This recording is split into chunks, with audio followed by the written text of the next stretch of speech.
You wake up, the sunlight peeks through the blinds, you reach over to silence the alarm on your smartphone, maybe check a few quick notifications, and slowly start to shake off sleep. It's exactly how billions of us begin our daily routine, just naturally easing into the rhythm of the morning. But here's the catch. And before breakfast. Literally before your feet have even hit the floor, before you've brewed that first cup of coffee or spoken a single word to anyone in your house, you already owe money. Crazy, right? According to the analysis we're diving into today, this is a startling reality that's been seamlessly woven right into the fabric of our modern lives. Without you lifting a single finger, without you making an active decision to purchase anything today, dollars and cents have quietly drained from your bank accounts while you are fast asleep. A cloud storage license renewed here, a premium fitness app fee deducted there, your streaming services charging their monthly toll. It all just happens automatically. Okay, let's jump straight into this explainer, the end of ownership, decoding the subscription economy. You see, for decades, the rule of commerce was incredibly simple. You buy something, you own it. But as our source material reveals, that fundamental rule has been completely rewritten. Take your music, for instance. The analysis points out that the soundtrack to your life is no longer yours to keep. Gone are the days of carefully curating a physical CD collection or even holding on to MP3 files on a local hard drive. Instead of building a permanent library that reflects your tastes over the years, the songs that hype you up at the gym or calm you down after work are merely rented. They are accessible only as long as your monthly payment clears. The exact same thing goes for your movies. The source argues that the vast, endless film collection you think you have access to on a Friday night is largely an illusion. You don't own those cinematic moments. They are just temporary streams, totally subject to being pulled from the platform at any moment without your permission due to shifting licensing agreements. If a distributor decides to pull a classic film, poof, it simply vanishes from your queue, regardless of how much money you've pumped into the service over the years. And it goes even deeper, down to your storage. The very digital boxes holding your most precious personal memories, your family photos, your important work documents. Those aren't sitting in a safe in your house. According to the research, they are locked behind a recurring monthly fee in the cloud. You are essentially paying rent on a digital storage unit. The moment you stop paying, the fate of your personal archives is entirely in the hands of a massive tech corporation. When you look at the sheer volume of this shift, it goes so far beyond digital media. The source highlights how this model has actually breached the physical world. Yes, we are talking about music, movies, and cloud storage, but it's also basic software. The very tools you need just to type a document or edit a photo are now access only. Video games are increasingly moving to models where you can be denied entry at any time. And perhaps most surprisingly, the analysis points to hardware features already built into luxury cars, like heated seats, being deliberately disabled until you pay a recurring software fee to turn them on. Think about that. The hardware is sitting right there in your driveway, but the functionality is rented. The source defines this overarching system as the subscription economy. It's a comprehensive framework where ownership is actively disappearing and everything is being converted into rented access. In this system, you are no longer building equity in the things you use daily. You literally have no assets to show for your spending. Instead, the analysis suggests you are simply paying ongoing tolls on the digital highway of your own life, moving from one billing cycle to the next without actually acquiring anything permanent. This creates a completely new commercial paradigm. In the old model of buying products, a one-time transaction meant the item was yours forever. You had ultimate authority over it. You could sell it, break it, fix it, or give it away.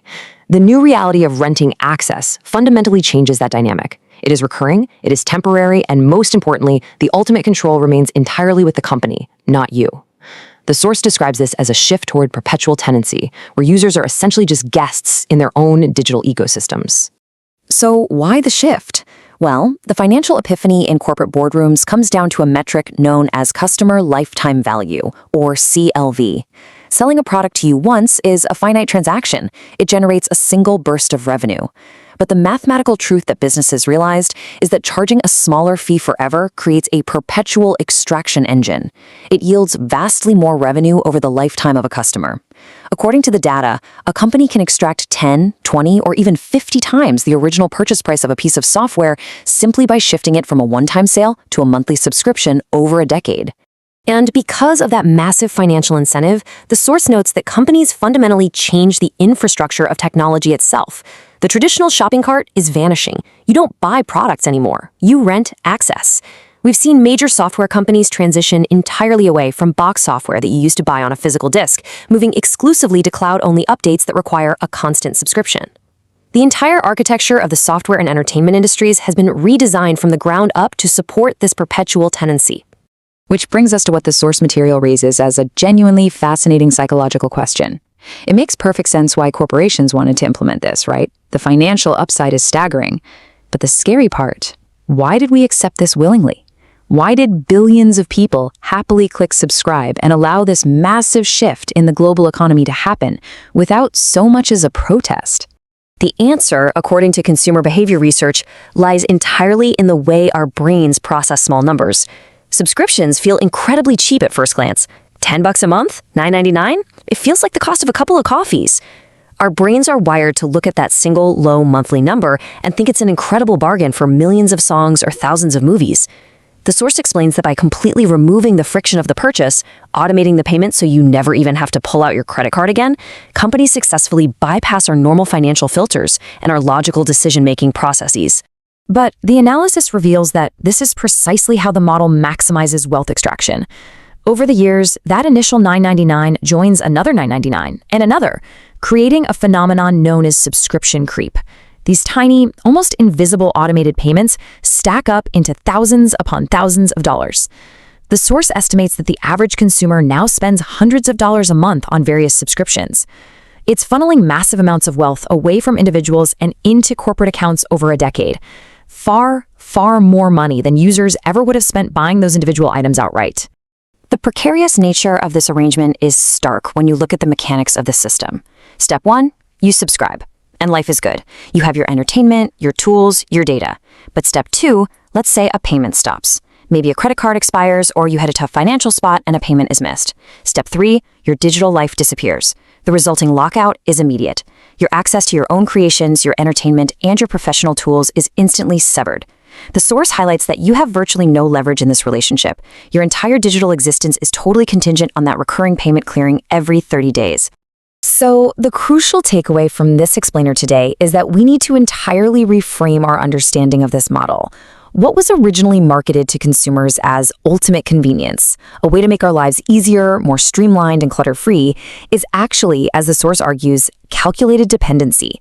You are tethered to a system that requires a constant, uninterrupted stream of your income just to maintain your baseline digital existence and retain access to your own life's data. Which leaves us with this heavy realization directly from our source material. You thought technology would give freedom. Instead, it created permanent payments. We dreamed of a digital frontier that would liberate us and give us unprecedented ownership over our tools and media. But instead, the analysis suggests we've walked willingly into a giant subscription box.